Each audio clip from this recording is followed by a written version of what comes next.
ദൈവനാമം വാഴ്ത്തപ്പെടുമാറാകട്ടെ. ആരാധനാ ചിന്തയ്ക്കായി 30-ാം സങ്കീർത്തനത്തിൻ്റെ 11ഉം 12ഉം വാക്യങ്ങൾ നമുക്ക് വായിക്കാം. നീ എൻ്റെ വിലാപത്തെ എനിക്ക് നൃത്തമാക്കി തീർത്തു, എൻ്റെ രട്ട് നീ അഴിച്ച് എന്നെ സന്തോഷം ഉടുപ്പിച്ചിരിക്കുന്നു. ഞാൻ മൗനമായിരിക്കാതെ നിനക്ക് സ്തുതി പാടേണ്ടതിന് തന്നെ.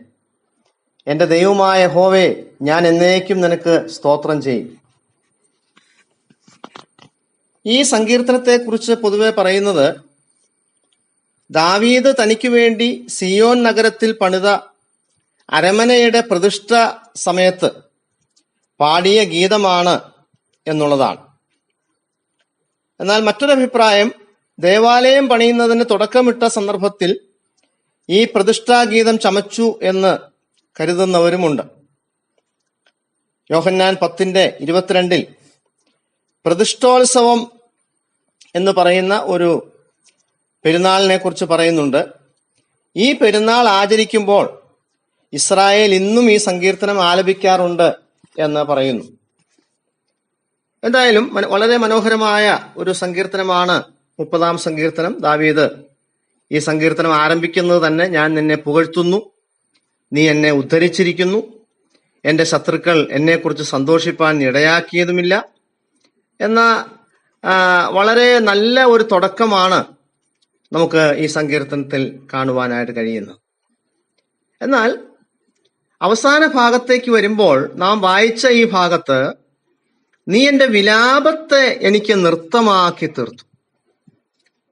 ആട്ടെ, രാജാവായ ദാവീദ് വിലപിക്കുകയോ? വിലപിച്ചിട്ടുണ്ടോ? ഉണ്ട്, നിശ്ചയമായുമുണ്ട്.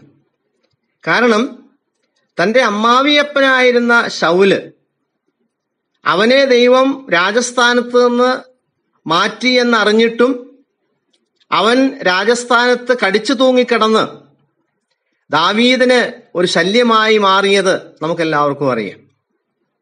ശൗൽ 1000 കൊന്നു, ദാവീദോ 10,000 എന്ന് ഗാനപ്രതിഗാനം പാടിയ ഇസ്രായേൽ പുത്രിമാരുടെ പാട്ട് കേട്ടപ്പോൾ മുതൽ ശൗലിന് ദാവീദിനോട് കണ്ണുകടി തോന്നി എന്ന് നാം വായിക്കുന്നുണ്ട്. അന്ന് തുടങ്ങിയതാണ് ശൗലിന്റെ വൈരം. ആരോട്? ദാവീദിനോട്.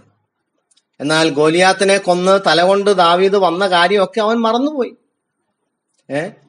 ദാവീദ് എന്ന് പറയുന്ന ഒരാളില്ലായിരുന്നെങ്കിൽ ഗോലിയാത്ത് ഇസ്രായേൽ മക്കളെ ഒക്കെ കൊന്നുകളഞ്ഞേനെ. അത്രയ്ക്ക് മഹാനായ, വീരനായ, ഭയങ്കരനായ ഒരു മനുഷ്യനായിരുന്നല്ലോ ഈ ഗോലിയാത്ത്. ദാവീദ് ആ കാര്യങ്ങളൊക്കെ ചെയ്തതെല്ലാം അമ്മായിയപ്പൻ മറന്നു. അതുപോട്ടെ, ദാവീദിനെ കൊല്ലാനായിട്ട് എത്രയോ തവണ അവന്റെ പിന്നാലെ നടക്കുന്നത് നമുക്ക് കാണുവാൻ കഴിയും. എന്നാൽ ദാവീദിന് ശൗലിനെ കൊല്ലാൻ അവസരങ്ങൾ ഉണ്ടായിട്ടും ദാവീദ് അത് ഉപയോഗിച്ചതായിട്ട് നാം കാണുന്നില്ല. അതുകൊണ്ട് ഞാൻ പറയാനായിട്ട് വന്ന കാര്യം, ദാവീദിന്റെ ജീവിതം ഒരു വിലാപത്തിന്റെ ജീവിതമായി. അതുപോലെ അബ്ശാലോം, സ്വന്തം മകൻ, ദാവീദിന്റെ കസേരയ്ക്ക് വേണ്ടി മത്സരിച്ചതും അങ്ങനെ ആ കസേര പിടിച്ചെടുക്കാൻ വേണ്ടി താൻ ശ്രമങ്ങൾ നടത്തിയതും തൽഫലമായി താൻ കൊല്ലപ്പെടേണ്ടി വന്നതും ഇതൊക്കെ ദാവീദിനെ അറിയാം. അതും ദാവീദിന്റെ വിലാപത്തിനൊരു കാരണമാണ്. എന്നാൽ ഇപ്പോൾ ഈ സങ്കീർത്തനം എഴുതുന്ന ഈ സമയത്ത് ദാവീദിന്റെ വിലാപം നൃത്തമായി തീർന്നിരിക്കുകയാണ്. ദാവീദിന്റെ വിലാപത്തെ ദൈവം നൃത്തമാക്കി മാറ്റിയിരിക്കുകയാണ്. ഞാൻ പറയട്ടെ പ്രിയപ്പെട്ടവരെ, നമ്മളും ഏതാണ്ട് ഈ സ്ഥിതിയിലല്ലായിരുന്നു. പൗലോസ് അപ്പോസ്തലൻ റോമാലേഖനം 7-ാം അധ്യായത്തിന്റെ 24-ാം വാക്യത്തിൽ പറയുന്ന എന്താണ്? ഓ wretched man that I am, who shall deliver me from the body of death?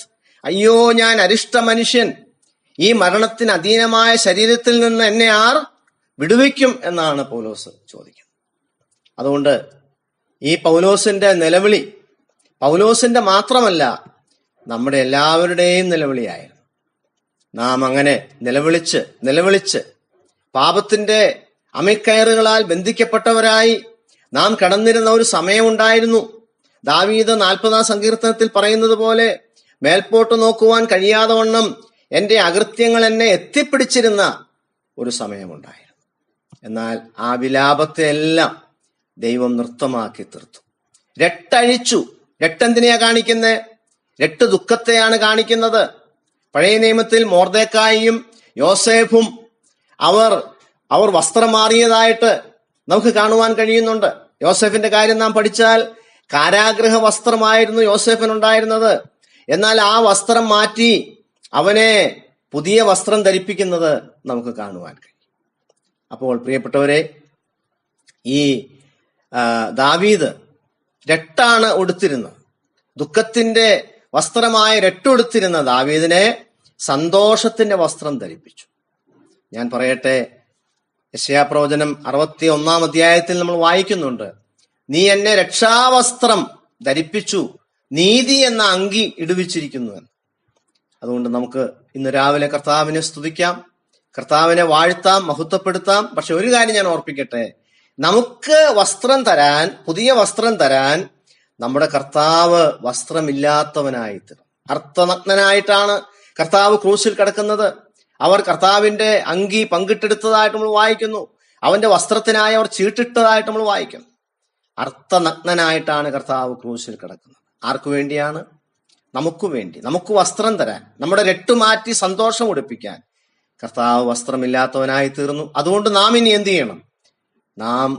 നന്ദിയോടെ, അല്ലെ, ഞാൻ മൗനമായിരിക്കാതെ നിനക്ക് സ്തുതി പാടും.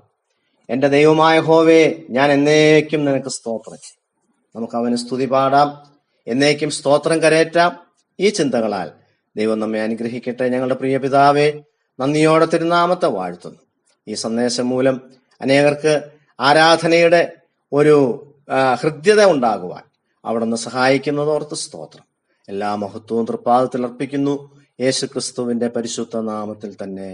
ആമേൻ.